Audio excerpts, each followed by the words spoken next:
vamos a compartir hoy el desayuno con el diputado nacional Rogelio Iparrelli. Exactamente, a quien le damos la bienvenida. Muy buenos días, Rogelio, bienvenido y gracias por acompañarnos, por visitarnos aquí en Gracias a ustedes, Rodolfo, Claudio. Buenos días. Vamos a hablar obviamente de un tema que preocupa y a vos te ocupa en particular, que tiene que ver con la ludopatía. Lo dejamos para dentro de un ratito porque le queremos dedicar un tiempo importante a eso. Pero la universidad está dando que hablar, el tema del financiamiento está generando movilizaciones ya desde hace tiempo. A ver, ¿cómo lo ves vos? Bueno, como referente del espacio al que perteneces y como diputado, ¿no? Te ha tenido como protagonista en la banca.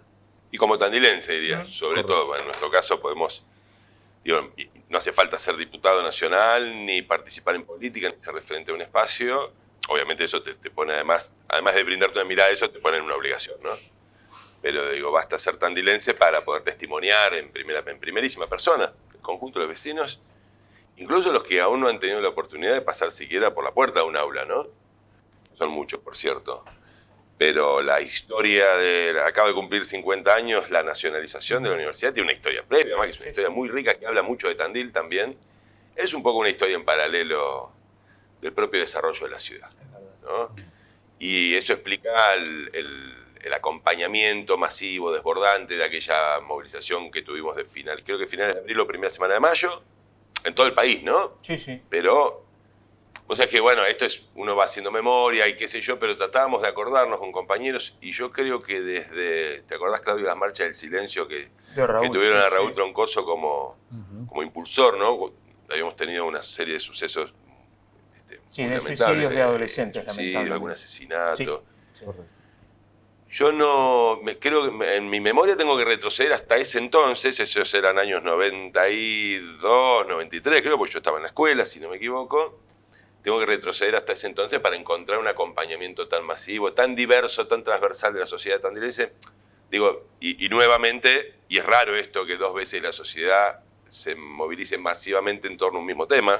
Claro. Y nuevamente, entonces, ahora que fue en comienzo de septiembre, creo, ¿no? Antes de la votación en la Cámara.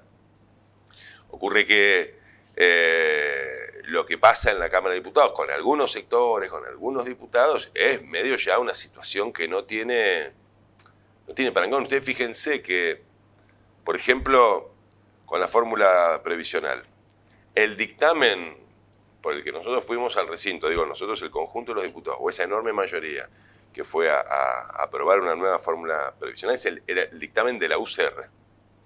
No era el dictamen del peronismo que buscó aliados, o el de Pichetto, o el de Fulano. Era el dictamen de la UCR. Si ustedes retroceden hasta esa sesión, que es muy cercana en el tiempo, que es el antecedente anterior al veto de las universidades, los discursos no era el dictamen, insisto, que nosotros hubiéramos querido. Nosotros tenemos un dictamen de minoría, pero uno dice, bueno, vamos a intentar que salga eso, son los acuerdos. Los discursos de los diputados de la Unión Cívica Radical en ese entonces, ¿no?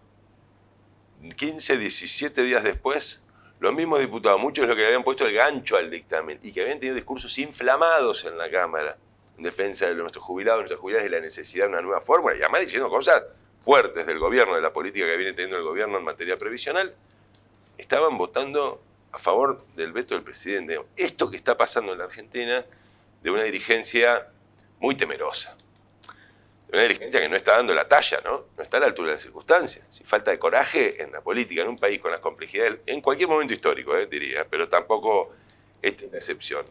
En un país con las enormes dificultades y desafíos que tiene, como la Argentina, que haya dirigentes políticos con semejante falta de coraje, lo diría de otra manera, pero no, porque, bueno, similar pasa con el veto a las universidades, donde ahí se apostó más bien a las ausencias, más también algún cambio de voto. Bueno, nos habla de una distancia que sigue siendo muy grande entre, como decía Miguel Bonazo, el palacio y la calle, ¿no? Que explica, entre otras cosas, la emergencia de un actor político como el presidente de la Nación, como Javier Milei. Podemos hablar años, creo, y vamos a hablar años de esto, ¿no? A lo que acabas de mencionar, ¿también le falta lo que le falta a algunos legisladores? ¿A quién? ¿A Milei? Sí. No, al contrario, yo diría, no quiero estar acá hablando porque de defensa de Milei. escuché a gente del peronismo y dice, ojalá tuviéramos gente con esos... Me parece que lo que tiene es una enorme determinación, lo está demostrando, no le importa nada en función de sus objetivos, creo que están haciendo un daño enorme a la Argentina. eso lo volverá a evaluar nuestra sociedad el año que viene, las elecciones de medio término, pero sí, tiene una gran determinación, una gran confianza en lo que hace. Lamentablemente, como digo, es para producir daños en muchos casos irreparables, no así en el resto de la dirigencia política, que uno ve realmente temeroso. A mí me cuesta, tenía una conversación con mi hermana hasta hace poquito tiempo atrás, que me dice, yo no sé cómo vos soportás tener redes sociales, Roge, me dice. Yo a veces entro a mirar, veo las cosas que te dicen. Es un tema. Y le digo, no me atormenta, acá lo hemos hablado varias veces, en lo más mínimo. Me cuesta creer en realidad, y no me hago el distinto, que sea tan común el dirigente político al que lo que le pasa con que le tiren una camionada de trolls en Twitter lo abruma al punto de meterlo para adentro, de darle miedo de salir a la calle, empezar a dudar de sus principios, de sus convicciones y de cambiar de opinión. Te lo dicen, Rodolfo, dicen, les da pánico, además se los dicen, te vamos a tirar el ejército de trolls. Es muy loco, ¿no? También por ahí hace falta un poquito de inteligencia emocional, digo, porque necesitas también una preparación o no, digamos, capaz que hay gente que naturalmente no le influye eso, pero por ahí se necesita también una preparación de inteligencia emocional para poder soportar determinadas cuestiones. Pero sobre todo de tener los pies en la tierra con la realidad. El día que yo salga de acá, o de mi casa, o de mi oficina acá en el PJ, o de dejar a mi niña en el jardín, o del Monarca a hacer las compras, y de un auto, y Parraguirre, chorro, anda a laburar, y qué sé yo, y otro me increpe en la cola de la panadería, y qué sé yo, ese día yo me veré obligado a preguntarme qué está pasando. Porque esa es la realidad real. A mí, se lo he dicho a ustedes, felizmente, no quiero ser un llamador pero con más de 20 años de actividad pública en Tandil, jamás de los jamases, pero nunca es nunca, es literal, ¿no? Bueno, ¿yo qué me tengo que fijar? Lo que me dicen, si no terminás en una, que es entrando a los perfiles de los que te putean a ver si es un perfil real, si es falso. ¿Qué me importa? Uno tiene que laburar, hacer las cosas con humildad, digamos, siempre sujeto a revisión de los propios actos para mejorar, etcétera, etcétera. Básicamente, si sos un tipo honesto, laburador y qué sé yo, bueno, obviamente, esto no quiere decir pretender que te quiera todo el mundo, ¿no? Me parece que me fui un poco de tema, pero está pasando un poco esto. Y lo de las universidades y el resultado que tuvo de ratificación del veto, entró en ese contexto de una dirigencia que está haciendo agua por todos lados. Y pregunto yo, esa dirigencia, bueno, sale de una sociedad que las vota. Digamos que quizás el problema sea mucho más grave. Sí, y además voy a decir algo que es re antipático, de una sociedad que se le parece. Eso ahora sí me van a putear. Claro, hay una frase que a mí me encanta, que es muy antipática para la sociedad, que dice, lamento decirles que la dirigencia política no es más ni menos que la imagen que devuelve el reflejo del espejo en el que se mira la sociedad. Y los dirigentes políticos son las peores personas del mundo y que bajan de un plato volador a tomar decisiones en un país, en este caso en el nuestro. Emergen, son producto de distintos momentos históricos de una sociedad. Yo soy un convencido, esto es una discusión que vengo dando en estos 10 meses de gobierno de Javier Milei, que amén de la autocrítica que cada uno tiene que hacer por el grado de corresponsabilidad que tuvo para que un Javier Milei sea presidente, para mí hoy lo urgente es construir una crítica en términos de las ciencias sociales, ¿no? Hay que construir una crítica del cuadro de situación de la sociedad argentina. Yo creo que la sociedad argentina no está bien, pero cuando digo la sociedad argentina no está bien, estoy diciendo que yo no estoy bien también, ¿eh? No soy un observador exógeno, ¿no? Que está mirando. No, creo que estamos atravesados, que es una época muy, pero muy compleja. Tiene que ver con el otro tema que vamos a tocar. No quiero mezclar todo, pero que tiene que ver con una etapa de enorme fragmentación, de atomización, de división y separación de las identidades, ¿no? De espíritus gregarios, pero en grupos cada vez más chicos. La lógica del algoritmo, ¿no? Sí. De la preferencia, el sesgo de negatividad, de cómo los grupos se van armando en función de opiniones negativas en torno a otros. Bueno, se está estudiando y escribiendo mucho de esto. Sesgo de confirmación. Exactamente, que va de la mano, ¿no? Hay un periodista calvo que el otro día venía hojeando un libro en la ruta que habla de esto, que está en la Facultad de Periodismo de la Universidad de La Plata, Bueno, hay una sociedad en permanente transformación. Yo creo que en permanente retroceso, honestamente lo digo. Y si a eso se le suma un país como el nuestro, con una distribución regresiva del ingreso, donde el laburo te alcanza cada vez menos que lo que te alcanzaba el mes pasado, y así hace una década, y llevas eso en el lomo, y las instituciones elementales que sujetan a la sociedad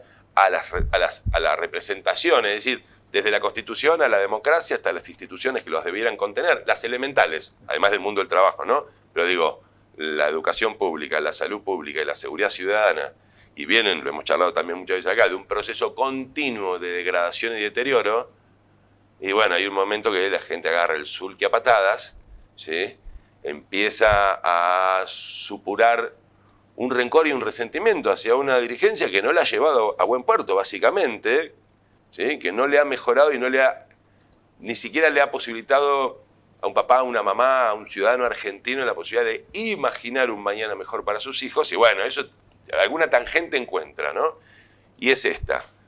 Entonces, es una sociedad con la que hay que volver a encontrarse, pero desde la crítica, no desde la complacencia. Yo cometería un error muy grande si por una cuestión de corrección política y de marketing, que yo diría que en realidad la sociedad anda bárbaro, que el problema somos solo nosotros y que estamos ahí haciendo la autocrítica, pegándonos con el martillo en el dedo, que nos den tiempo y paciencia para reencontrarnos con ellos, como si fuéramos dos campos. Bueno, además sería un chanta. Yo prefiero, lo he dicho acá, prefiero perder votos, ¿no? Antes que andar por la vida diciendo lo que de verdad no creo. Me parece que hay que, no me quiero poner a mí como ejemplo, pero hay que volver a recuperar los campos de disputa en la política argentina. El Congreso debe ser eso, un lugar donde están los que piensan así, que son más federales, que esto, que el otro, que tienen por ahí raíz peronista, pero hace tiempo que dejaron el espacio peronista, digo, pues lo que podría ser el bloque de Pichetto, Mazzotti, qué sé yo. Está la Unión Cívica Radical, ¿sí? Que tiene su historia centenaria, sus principios, sus valores, su doctrina, su ideología. Está la derecha en términos de mercado, lo que es el PRO, ¿sí? Que tiene poco más de una década también como emergente en la política. Está la novedad, digamos, esta tangente que apareció producto del pus de la sociedad, que es la libertad avanza. Está el peronismo, que en los últimos 15, 17 años viene siendo un peronismo de impronta kirchnerista. Bueno, todo eso debiera cada uno tener, no digo no tener flexibilidad, no tener capacidad de negociar, de a veces bajar un poco la pretensión de uno en función de un acuerdo con el otro, pero sí la sociedad tendría que poder mirar y decir, este es esto, este es esto, este es esto, y no lo que le pasa ahora, que con muchos de esos actores no tiene manera de saber lo que son.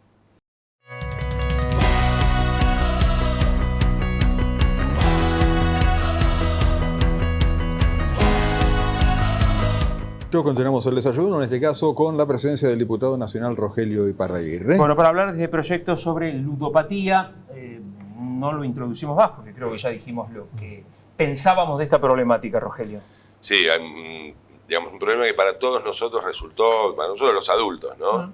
De alguna manera, me animo a decir, a lo largo de este año 2024, sorpresivo en un primer instante, enorme desconocimiento en torno al tema.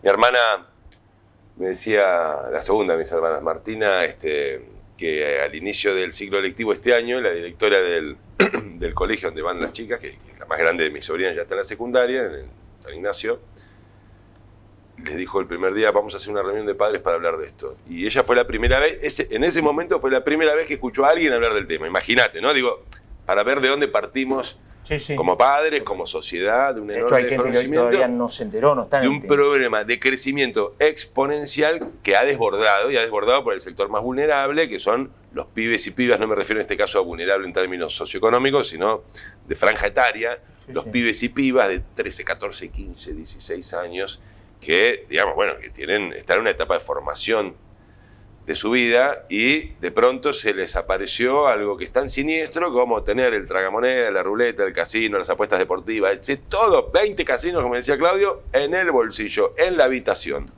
con papá, mamá diciendo, como está en casa está seguro. Y como me decía un profe acá de un club de Tandil, que hablando, estamos haciendo varias actividades acá, hemos generado una mesa de trabajo. Lo que en nuestra época, Rogelio, era esa frase de hay que sacar a los pibes de la esquina, entendiendo a la esquina como el ámbito, la calle, ¿no? Sí, sí. El ámbito negativo. De la violencia, las drogas y el alcohol. Me dice, bueno, no dejemos de pensar hoy en estos tiempos que también hay que sacar a los pibes de la habitación. Claro. La pecera donde la condición de posibilidad de estos monstruos que lucran con la ilusión, con el deseo de ser y hacer dinero y de tener éxito inmediato, porque esto a su vez tiene anclaje en un tipo de sociedad que tiene que ver también con lo que hablábamos en el bloque anterior, pero digo, tienen éxito en la medida que te pesquen solo.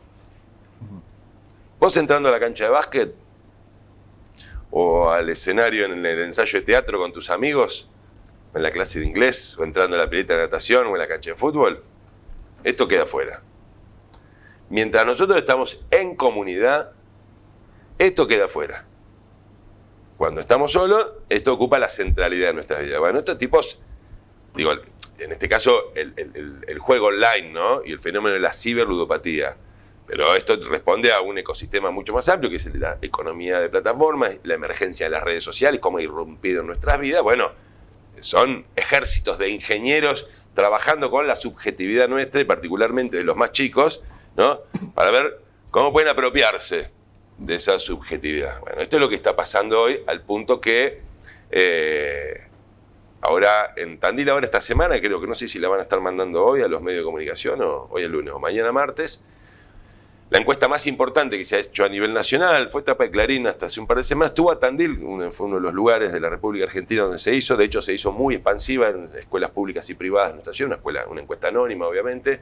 Bueno, los resultados les van a sorprender, ¿no? Porque además los mecanismos que esto tiene por un lado las casas de apuestas legales, las .bet. ¿Cuáles son las legales? Son las que han licitado licencias en la República Argentina en el formato juego online, que son las .bet. Centralmente orientadas a las apuestas deportivas, aunque no únicamente, blackjack, ruleta, tragamonedas, o sea, tragamonedas no, pero digo, ¿cómo se le dice? Las maquinitas esas, pero sí, digitales. Sí, pero digitales.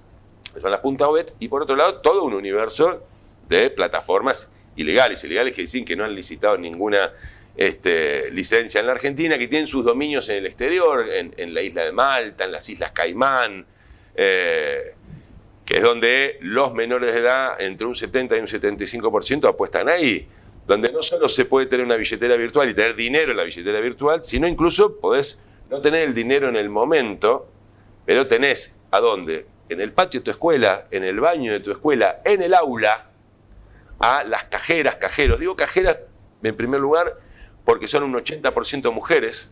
Porque hay un diseño de estos mecanismos, los que los padres tienen que urgentemente empezar a reencontrar, no es indagar a los hijos, es reencontrar espacios de diálogo. Y una de las cosas que hay que recuperar, y de nuevo, no quiero irme por la rama, pero me parece que es muy importante, porque esto ocurre en una época determinada, es la noción del tiempo, que no es un tiempo productivo en sí mismo, tiempo útil. Hay una idea hoy, ¿no? Y la pandemia profundizó esto enormemente, de que todo tiempo debe ser tiempo productivo. Básicamente, en todo tiempo yo tengo que estar generando dinero o la posibilidad de... Y nos olvidamos del tiempo más valioso de todos, que es el tiempo improductivo, que entre otras cosas es el tiempo de cuidado. Cuidar a nuestros pibes, a nuestros hijos, es una tarea relacional. Y las relaciones necesitan dedicarle tiempo. Vos no estás cuidando a un pibe si crees que estás seguro porque está dentro de tu casa con la tablet, pero no tenés ni idea de lo que está haciendo. Necesitas dedicar... Para eso tenés que vos... Porque esto no es un problema de los pibes. Los pibes no bajaron de Marte. Esto es un problema nuestro, de los adultos, de la sociedad, que empezamos a generar una dependencia muy grande de esto. Los chicos crecen con nosotros viéndonos así. Y este es uno de los grandes problemas, ¿no? Es cierto que es muy serio, muy grave, y es lo que nos ha puesto en la Cámara de Diputados a trabajar un proyecto de ley que felizmente me tiene a mí, porque la comisión de la que yo soy vicepresidente es la cabecera. Somos 5 comisiones trabajando el proyecto de ley. Adicciones, que es la cabecera, es decir, que somos los que organizamos en conjunto con Mónica Frade de la Coalición Cívica, que es la presidenta, que tenemos una excelentísima relación de trabajo, al resto de las comisiones. Niñez, familia y adolescencia, legislación penal, comunicaciones y tecnología y educación. ¿Sí? Estas 5 comisiones venimos trabajando desde el mes de marzo, construyendo, la semana que viene ya vamos a tener nuevamente la reunión de comisión, a ver si logramos ya llegar a un dictamen, y si no será la otra, pero estoy seguro que en noviembre tenemos dictamen, y ahí tendremos que pelear para ir al recinto para tener ley, una ley que va a ser muy importante. Rogelio, algunos puntos, digamos, de la ley, del proyecto, a través de los cuales se busca, no sé, si regular, legislar, ayudar a los chicos, no sé. Les digo unas 10 cosas muy rápidas, ¿no? Recuerden esto, hay 2 universos, legales e ilegales. Los 2 hacen muchísimo daño. Porque si no, nos comemos el cuento de que no, con las legales está todo bien. Entonces, Número 1, prohibición absoluta de la publicidad de apuestas online. ¿Sos legal, sos ilegal? En cualquier lado. Prohibición absoluta, en vía pública, en medios de comunicación, en equipos de fútbol, en las redes sociales. Bueno, no, te digo que nos estamos metiendo con un tema prohibición total, no es regulación, no. Las publicidades tienen que ser más así, no. Es abrumador. Les doy un dato de la Cámara Argentina de Agencias de Publicidad. 2022, una sola de las 10 que tienen licencia, la nombro, Vplay. Que hasta hace poco era la número 1, ahora es la número 2, fue superada por otra. En el 2022, Vplay invirtió en publicidad tradicional, esto fuera de redes sociales, porque hay otro tema que también toca la ley, que es los influencers, ahora les cuento, 77 millones de pesos, 2022. 2023, 942 millones de pesos. De 77 a 900, ahí no hay inflación que... Correcto. A 942 millones. Y según la Cámara Argentina, datos oficiales, este año, una sola, Vplay va a estar cerrando el año con alrededor de 4.000 millones de pesos invertidos en publicidad tradicional. A eso le tenés que sumar, es decir, que estás hablando de 6.000, 7.000 millones en publicidad. Una sola. Es abrumador. Bueno, prohibición total. Incorporamos al influencer en una modificación, creo que es del artículo 11, de la Ley de Comunicación. Lo que les rige a ustedes, a Claudio Andearena, a Rodolfo Bianchini, para ejercer su profesión, para que estudiaron, se formaron, etcétera. A un influencer que hoy, hay influencers que tienen más reproducciones que 3 canales de aire juntos, déjenme decirle, ustedes lo saben. No le cabe ninguna de la ley. Bueno, incorporamos la figura del influencer a ciertas reglas, las que tiene cualquier otro periodista y comunicador. Modificación del Código 301 del Código Penal, que es el del juego ilegal, escrito cuando no existía, no el juego online, no existía internet. Entonces, especificamos el delito, pero también modificamos el Código Procesal Penal para darle a los jueces y fiscales el instrumento inmediato para ordenarle en la ENACOM, que es el único que puede hacerlo en Argentina, la baja inmediata de los sitios ilegales. Hoy queda a voluntad del funcionario, no tienen jueces y fiscales ese instrumento. Acceso obligatorio con control biométrico, el oficial, el del RENAPER. Bloqueo de cuentas asociadas a la seguridad social. Jubilaciones, tarjeta alimentar, pensiones, progresar, potenciar, bloqueo. Todo el dinero que está en cuentas asociadas a la seguridad social no puede, estos son regulaciones con el Banco Central de la República Argentina. Protección de datos, muy duro ahí lo que estamos haciendo, en el buen sentido digo, muy, muy duro lo que estamos haciendo en 4 artículos que estamos trabajando de protección de datos, porque no se trata solo de protección de datos en lo que hace a la Ley Nacional de Protección de Datos, que le estamos haciendo algunas modificaciones, sino protección de datos de menores. Radicación de las empresas, obligatoriedad de que tengan domicilio fiscal y sus servidores en la República Argentina. Multas altísimas. ¿Qué más estamos haciendo? Son una decena, bueno, todo un programa, estudios epidemiológicos. La Argentina tiene que tener estudios serios de la progresión de esta enfermedad, que nos está atravesando, un programa nacional en escuelas, clubes de barrio, etcétera, etcétera, de prevención, de promoción, de promoprevención. Estoy olvidando un par de cosas importantes, son muchas. Pero bueno, les dije algunas, creo, de las entidades, lo que la ley va a significar. Bien. ¿Esta problemática es solamente de la Argentina o cómo estamos en otros países? No, es mundial y es cierto que la novedad, el trabajar con lo desconocido, ha generado un abanico muy diverso de acciones. Desde países que han ido muy a fondo y hoy se encuentran retrocediendo un poco, porque encontraron que el lado oscuro, digamos, el de las ilegales, ganó terreno. Claro. Caso España, por ejemplo. A casos como el de Inglaterra, muy exitoso por ahora.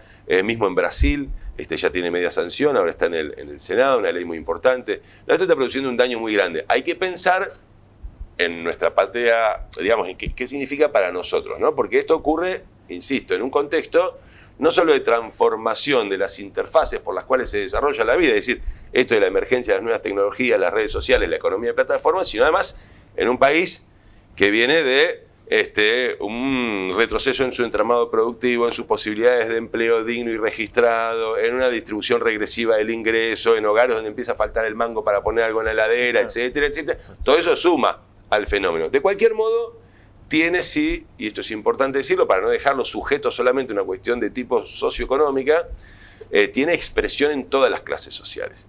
el daño que produce en la autoestima y el amor propio de chicos adolescentes, muy jóvenes, que están ahí haciéndose en la vida, construyendo su identidad. El fracaso seguro al que conduce esto, hemos lamentado ya 3 suicidios por lo menos asociados a haber estado hasta acá, insisto, porque no se trata solo de la billetera virtual, Mercado Pago, cuenta NI, modo, que también, estamos regulándolas, esto también va a ser un tema que va a tener que hablar, ¿no? Regulándolas en lo que a los menores respecta. Bueno, nosotros venimos una década de educación financiera. Bueno, ahora el presidente de la Nación, con un decreto la semana pasada, desreguló las acciones financieras que pueden hacer menores hasta los 13 años, la locura total. Además van bien en contra de lo que estamos haciendo en el Congreso con esta ley. Por suerte, digo, UCR, hacemos Coalición Federal, Bloque de Pichetto, Coalición Cívica, Unión por la Patria, la izquierda, Coalición Cívica, ya lo dije, y una parte del PRO,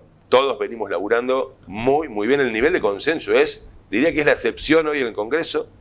Esta ley no se ha expresado aún, ni a favor ni en contra, pero no se ha expresado, la Libertad Avanza al respecto, pero bueno, creo que me excedí en el tiempo, pero vamos a estar, si Dios quiere, dictaminando.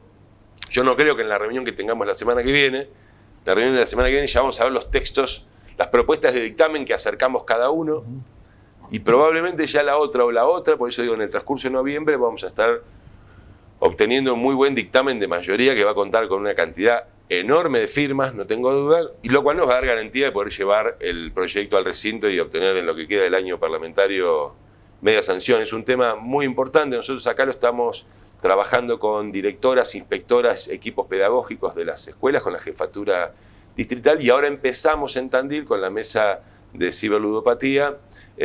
Ahora empezamos una instancia que es empezar a convocar las directoras de las escuelas a grupos de padres a la escuela a conversar de esto. Pero digo, la clave, más allá de la novedad del fenómeno en sí y de su interfaz, ¿sí?, la clave está en recuperar tiempo, recuperar espacios de comunidad, ¿no? Recuperar tiempo con los amigos, en el club, tocando en una banda, en el centro cultural, en el teatro, con la familia, con los viejos, con los tíos, con los hermanos, porque esto funciona, estos son perversos, estos mecanismos, en la medida que encuentran a nuestros pibes y pibas solos. Rogelio, nos quedan 20 temas, pero se nos acabó el tiempo, como siempre suele ocurrir. Un chivazo, pero es Dale, importante, muy importante. El 21, falta todavía, ya lo vamos a estar repitiendo. El 21 de noviembre de este año, dentro de poco más de un mes, acá en la Sala Inca, vamos a estar haciendo una actividad abierta a la comunidad, docentes, padres, alumnos, abierta a la comunidad, al conjunto de la comunidad de nuestra ciudad, con una de las autoras de lo que fue el primer proyecto de ley, Constanza Alonso, y con 2 especialistas que hay que escuchar, que es importantísimo escuchar, que se expresan muchísimo mejor que yo. Jueves y que tienen 21 de noviembre. El jueves cae, gracias. 21 de noviembre, ya lo vamos a estar difundiendo, abierta la actividad. Bueno, está la capacidad de la Sala Inca, es una capacidad importante. Porque creemos que estamos en esta etapa. Mientras los diputados estamos elaborando la mejor ley posible, también en paralelo la sociedad tiene que estar trabajando este tema. Trabajándolo es hablándolo. Rogelio, muchísimas gracias, muy amable como siempre. A ustedes, un placer como siempre.